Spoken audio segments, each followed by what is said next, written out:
The excuse that I often heard at the beginning was that they turned it off because of COVID, and they didn't want people in COVID not to get money that they were entitled to, but they just kept it off. And so one of the first tasks that all of the agency members of the task force have been given by me is that they have to write a report that is going to explain what the Biden administration did for 4 years to perpetuate fraud and what we've done immediately to turn all those systems back on.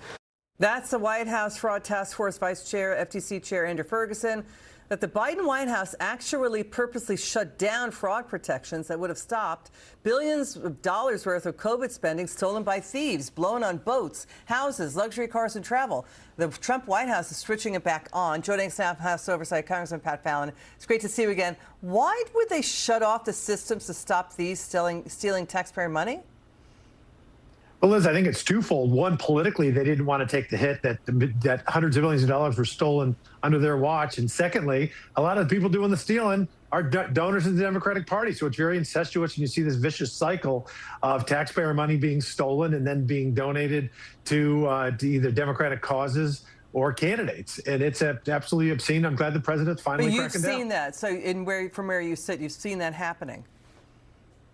We've seen it with absolutely with the overpayment in NGOs taxpayer money goes to these NGOs, and NGOs do things that the taxpayer money can't go toward, which is in and of itself ridiculous and silly. Yeah. And I've known since I was in the State House, Liz, that 10 to 15 to maybe as much as 20% of all Medicaid spending has been fraudulent.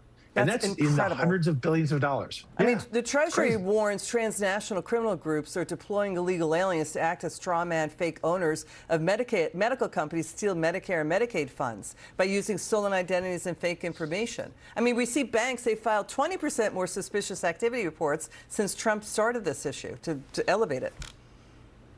Yeah, I mean, why would you, if you're an organized crime, a foreign organized crime outfit, why would you sling heroin when you could get killed, you could get mandatory prison sentences of up to 30 years, maybe to life, when you can just steal Medicaid money, and most of that, if you get caught, is civil, or you just skip the country. That's why they're focusing on this. There's more money and less risk. It's unbelievable. Congressman Pat Fallon, and our taxpayers pay for this.